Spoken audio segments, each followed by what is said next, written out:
As for the Jets? Okay, let me just do this real fast. First of all, the Jets are terrible. We know this. But you have 13 penalties. You have the worst tackling team in the NFL. You field the punt at the 2. You have 0 quarterback sacks.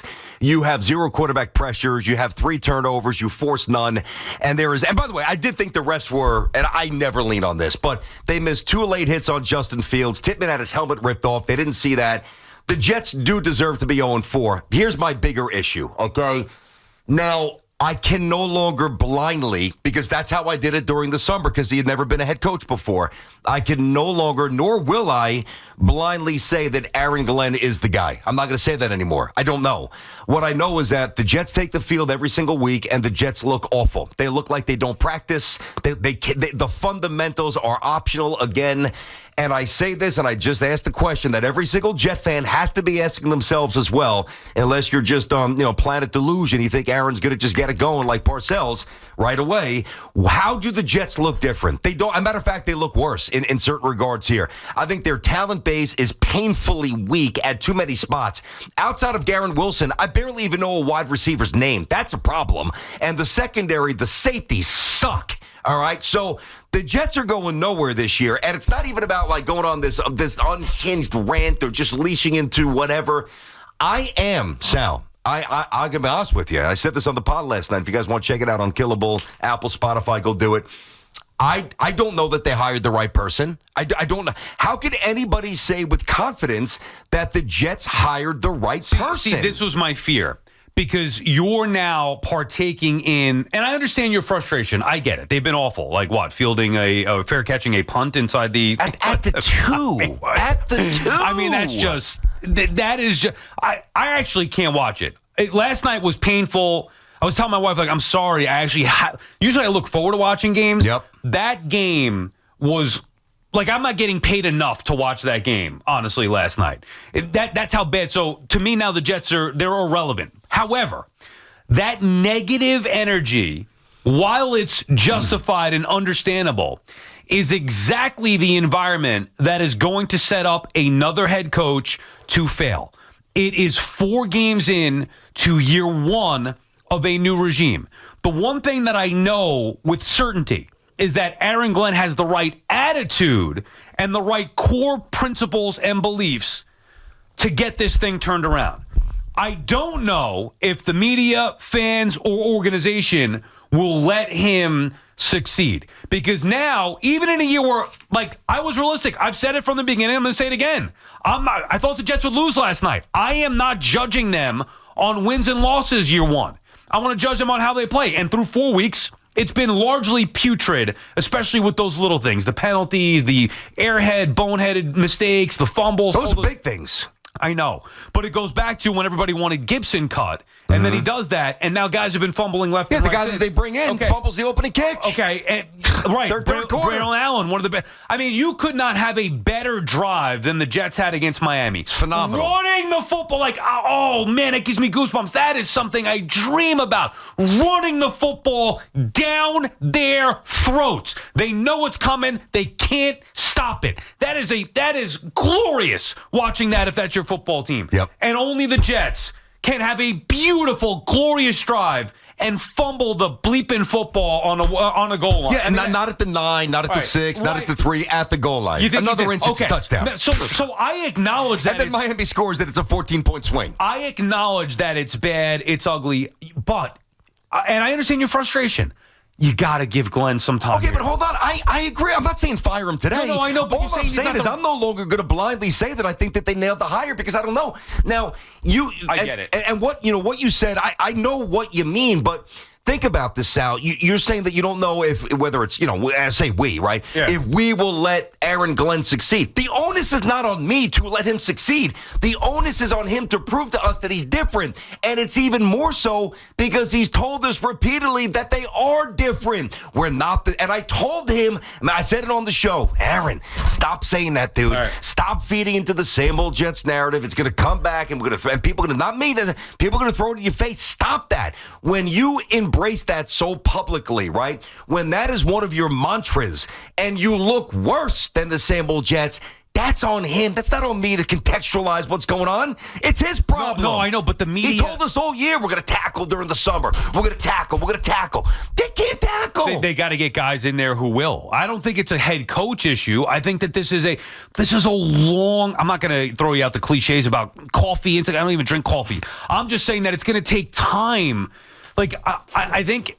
I understand the frustration. I understand the short fuse. I get all that. It hasn't worked in the past. How many head coaches before Aaron Glenn have come here and been tossed aside almost immediately? Every one of them deserved it, though. It's not like we did it prematurely. Did anybody hire Adam Gase? Anybody hire Adam Salva? How's Todd Bowles look?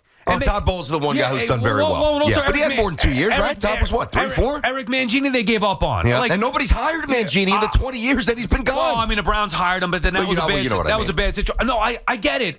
I'm just saying that this is what makes this market so difficult. This is why I said that I would have hired an experienced head coach, because that would have then eliminated this. Like, you or me couldn't question the merits of Pete Carroll. You could say that, all right, maybe the game has passed them by, but you can't say, I don't know if he's the guy. You know what Pete Carroll could do because he won national championships, Super Bowls. Like, Pete Carroll is a great head coach. So if you hire a head, and it's not just him, anybody, you can that has that type of resume. I know what you're saying. Like Harbaugh with the Chargers, sure. You eliminate. Yes, you do. The noise.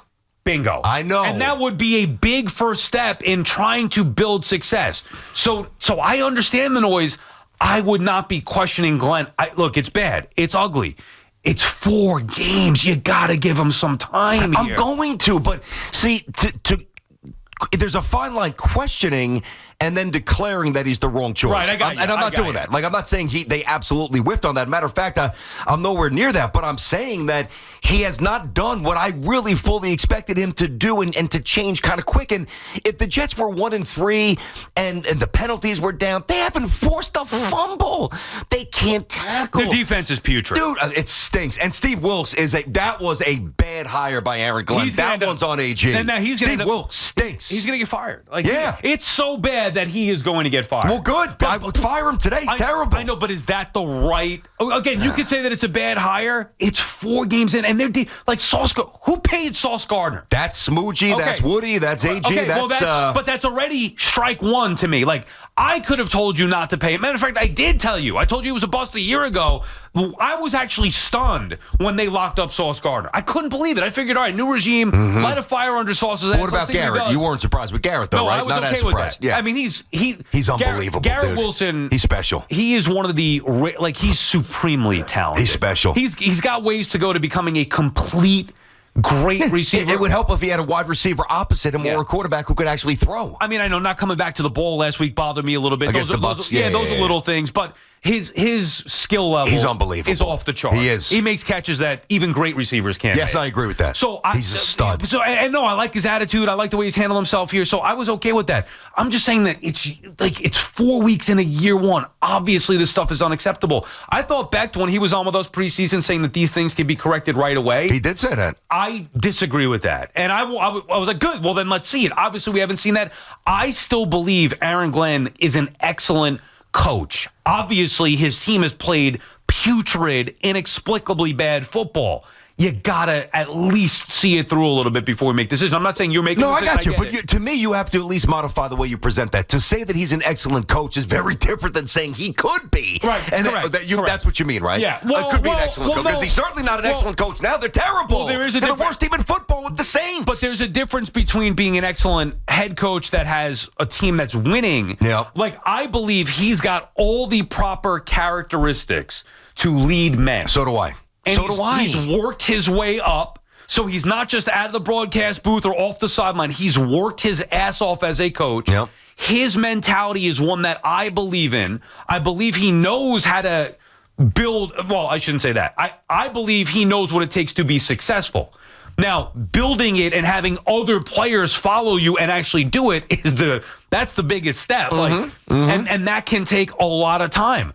But the part of the job that he and nobody else maybe either can overcome is the noise, the media, the fans. Then the owner gets impatient, and here we go. It is a vicious cycle that is chewed up excellent, whether it's coordinators, guys with potential. Look at Robert Saleh, a guy who's going out there talking about literally wanting to rip somebody's heart out and say, "I'll kill you," to a head coach. He shriveled up and had zero balls when he was here. He was fake. So how does that happen? Because he either feels he can't be himself because the pressure of New York, the media, the fans, the owner gets to him. Like, it's chewed up and spit out guys before. And I'm afraid that that's going to happen again to Aaron Glenn, who I know at his core, I truly believe, if given the proper time and the roster is built the right way, can become a successful head coach. Unlike Saleh and Gase, who was just it was a clown show. No matter what happens, like even if it got to the absolute worst part of the equation here, which I hope it doesn't. I don't even necessarily think that it will, but I have no doubt Aaron Glenn's going to keep fighting. Like Saleh just packed up shop. He basically quit, and he laid down, and he gave us the pleasantries and the platitudes, and he was soft up there, and the team walked all over him. They had no respect for him. They could tell us whatever they want. They didn't play hard. They played with no integrity. Rodgers did. Nobody respected him, all right? I think Glenn's the opposite. I think Aaron Glenn, he's got the components like you do. I agree. But he's made his life a little more difficult by the presentation early. And I do think that if listen, we all know the Jets suck. Yeah. We all know what he inherited. There's a reason why the Jets have the longest North American team playoff drought. Because everybody before that was awful. GMs, coaches, players. This is a Herculean task. We're not dumb. But when you say you're not the same old Jets and you look worse than a lot of those same old Jet teams, Sal, it worries me. Steven is calling from Staten Island. What's up, Steven? Stevie. What's up? JETS, just enjoy the suffering. Same old. But I have a question. If you were the owner of the Jets looking at the division right now, you have the Bills, who are arguably probably the best team in the league, and then you have the Patriots, who are going to be back with Vrabel. They're going to be a relevant team again. Yep. And the Dolphins are going to fire their head coach. If the Jets continue to play and lose the way they are, do you fire Glenn and get Gruden before he goes to the Dolphins and makes your division a living hell? No, I would not. I'm not saying they should, but what are your thoughts on that? I don't think that Woody would either, and thanks for the call. No, first of all, I mean, you got to be a special kind of bad to be whacked after 1 year. And that's not going to happen. And like Wilkes, he was. Well, Wilkes, and I know there was different circumstances. Yeah, that fits. Yeah. That's what I'm saying. He's probably going to be one and done here, hopefully. But somebody like Aaron, who's got certainly more equity in the franchise, there's no way they're going to do him that dirty, and they shouldn't. And I'm not presenting that at all.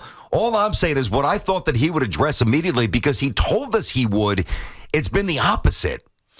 They played one of the games against Buffalo, who they're just not anywhere near the same level with. Agreed. That's the game that bothered me the least. One of the games with the backup quarterback. Now, I'm not trying to give out moral victories, but they should have won week one. But they didn't. And also offensively, like at least, I hate to say it because it does sound like moral victories. I'm just talking about year one, rookie head coach, trying to piece this thing together. The GM clearly hasn't had the chance to put his full imprint on this team. Like, this is such a gutting of, trying to build this foundation for a year one with a rookie head coach. Okay, 0-4 is 0-4. However, it's still at least they move the football a little bit. Like, there are some things you could say, well, they have some potential and they have shown some fight where in years past, the Gase years specifically, like they were a dead team walking that gave no fight. They won 7 games one of the 2 years. I think they won 7 and 9. I understand it, but it can't just be about the results. Like, that team was god-awful. I'm with you on that.